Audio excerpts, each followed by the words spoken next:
अचानक ट्रक एक झटका खाकर रुक गया था। आगे बढ़ती सड़क पर सन्नाटा फैल गया था और ट्रक की हेडलाइट्स अब भी उस वीरान काले रास्ते को टटोल रही थी। रणवीर ने हैंडल कसकर पकड़ा और झुंझलाते हुए नीचे उतर गया। महेश, जो बगल में सो रहा था, झटका लगते ही जाग गया और खिड़की से झांका। क्या हुआ रे भाई? अरे यार, लगता है कुछ फंस गया है नीचे, देखता हूँ। रणवीर और उसका साथी महेश दोनों उत्तर भारत के एक ट्रांसपोर्ट कंपनी के लिए ट्रक चलाते थे। लंबी दूरी की रात की ड्यूटी उनका रोज का काम था। उस रात भी वो एक पुराने जंगल वाले रास्ते से गुजर रहे थे जो हरियाणा और राजस्थान की सीमा को जोड़ता था। समय था रात के लगभग 2:30।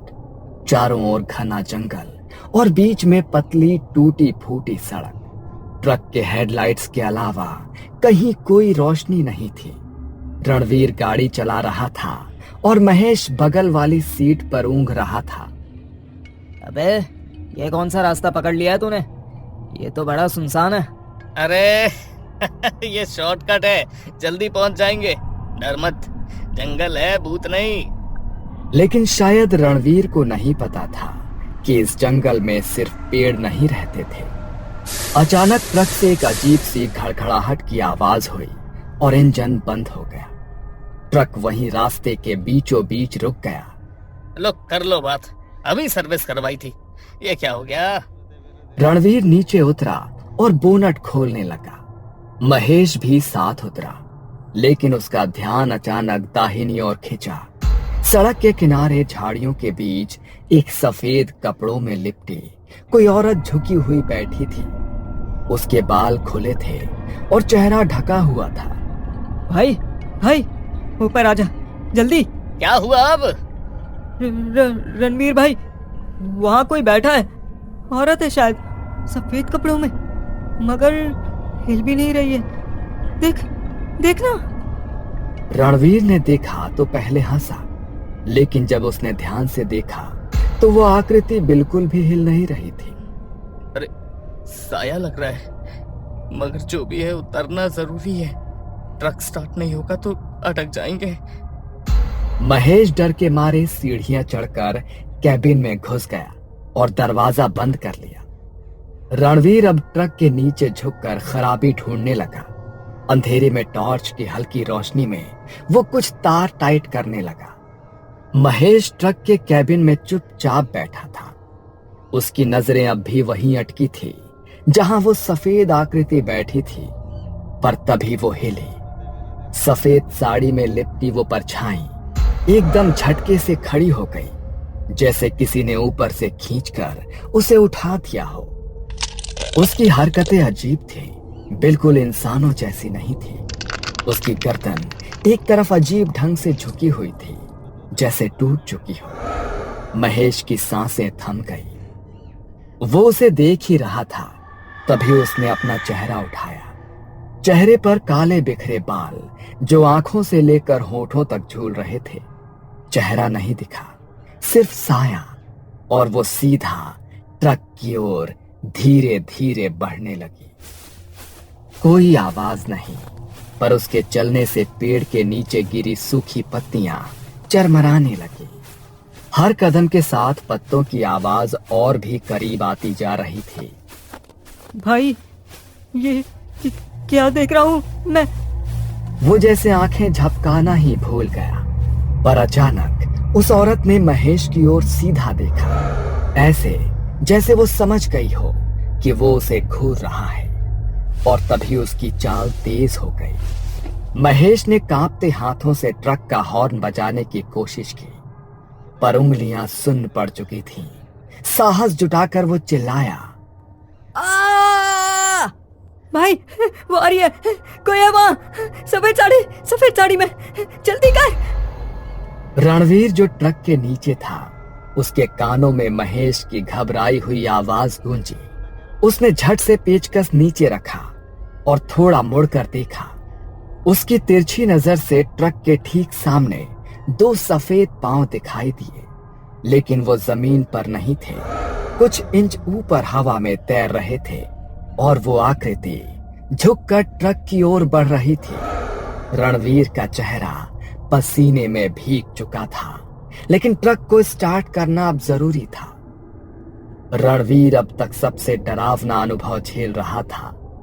सफेद साड़ी वाली वो परछाई अब सिर्फ 10 कदम दूर थी। वो हवा में तैरते आगे बढ़ रही थी। जंगल में सूखे पत्तों की सरसराहट हो रही थी। रणवीर ने कांपते हाथों से इंजन का आखिरी बोल्ट कस दिया और फौरन ट्रक के नीचे से बाहर निकला। महेश, चाल भी घुमा, इंजन चालू कर। महेश ट्रक के कैबिन में कांप रहा था, लेकिन उसने जैसे तैसे कांपती उंगलियों से चाबी घुमाई। इंजन ने एक झटका खाया और फिर धुआं उड़ाते हुए जोर की आवाज के साथ ट्रक स्टार्ट हो गया।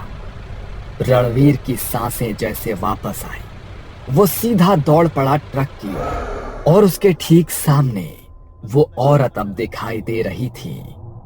सफेद साड़ी, बिखरे हुए बाल, झुलसा चेहरा और खाली आंखें, ऐसी आंखें जो इंसान के अंदर झांक जाए। रणवीर ने भागते हुए ट्रक की सीढ़ी पकड़ी और जोर से खुद को ऊपर खींच लिया।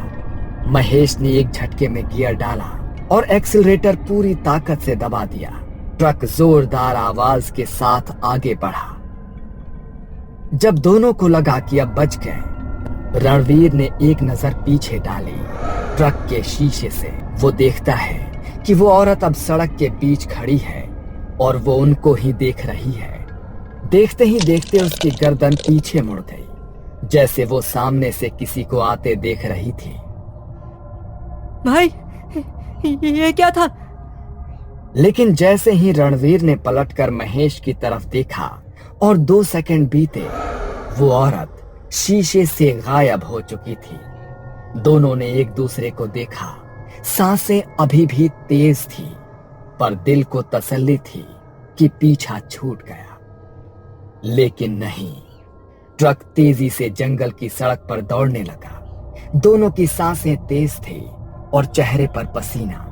और तभी दोनों ने जैसे ही आगे देखा, सामने सड़क पर वही आकृति फिर से खड़ी थी, उसी सफेद साड़ी में बिखरे बालों के साथ, ठीक उनके रास्ते के बीचों बीच। भाई, कहीं ये छलावा तो नहीं है?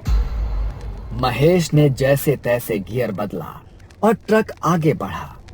रणवीर ने डर के मारे शीशे से देखना बंद कर दिया, पर सड़क अभी भी वैसी ही लग रही थी, एक सकरी अंधेरे में ढकी, दोनों ओर सूखे पेड़ और हल्की धुंध। हर कुछ समय में वही सारे नजारे वापस आ रहे थे।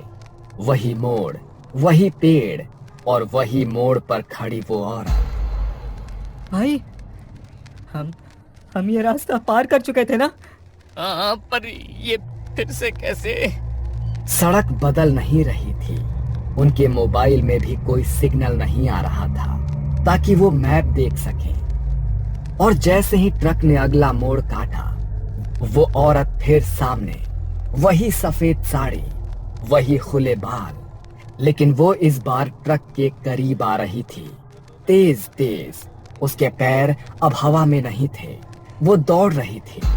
रणवीर ने झटके से हैंड ब्रेक खींचा और ट्रक को रोक दिया। महेश ने आंखें बंद कर ली।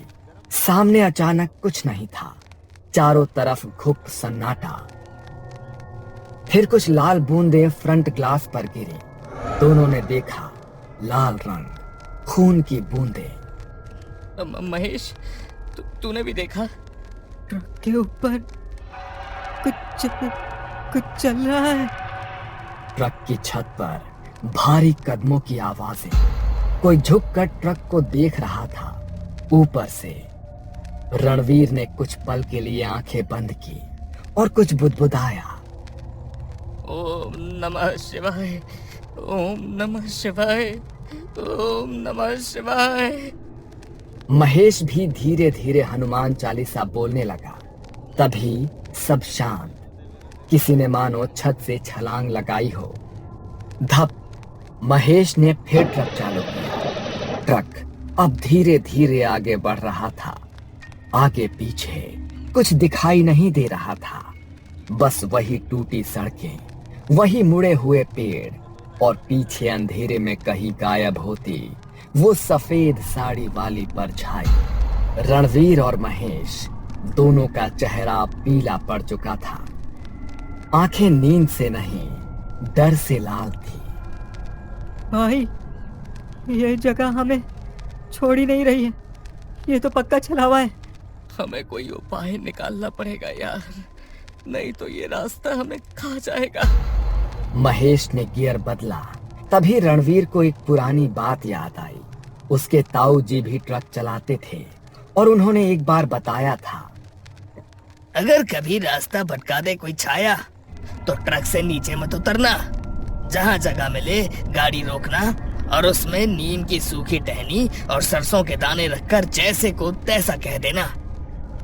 वो बात उसे अब याद आई और उसी पल उसे ट्रक की हेडलाइट में एक मोड़ पर पुरानी वीरान झोपड़ी जैसी दिखी।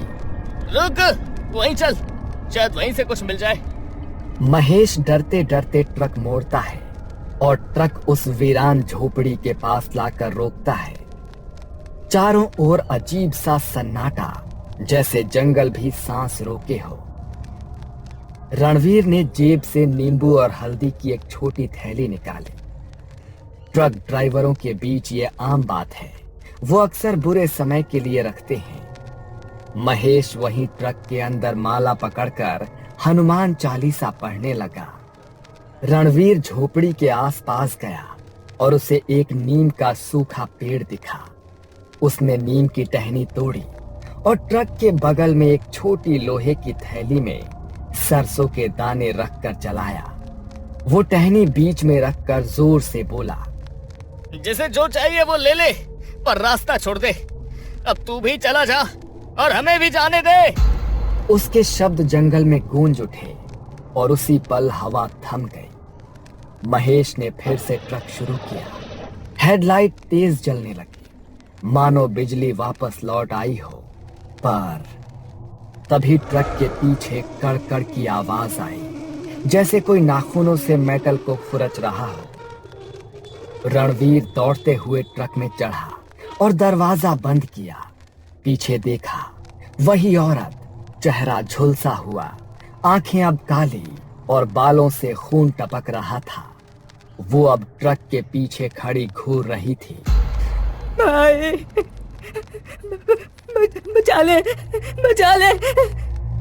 रणवीर ने महेश को हटाया और खुद ड्राइविंग सीट पर बैठा। इंजन फड़फड़ाया।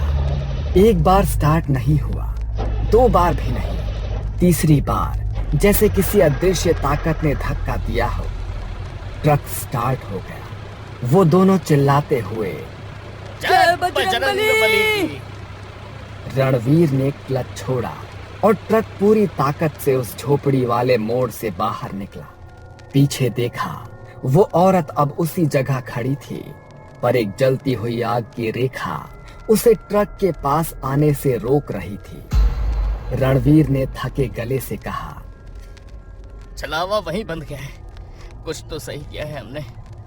अगली सुबह जब दोनों आगे एक ढाबे पर पहुंचे और वहां चाय पीते हुए होश में आए, तो ढाबे वाले बुजुर्ग से पूछा, भाई, उस जंगल के रास्ते पर कोई औरत दिखती है क्या?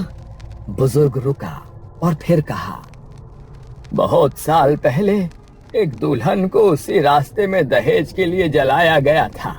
कहते हैं कि वो अपनी सफेद साड़ी में हर रात लौटती है और जो उसे पहचान ना दे उसे वो रास्ता भी नहीं छोड़ती। रणवीर और महेश अब चुप थे। उनकी आंखों में वो डर अब भी जिंदा था।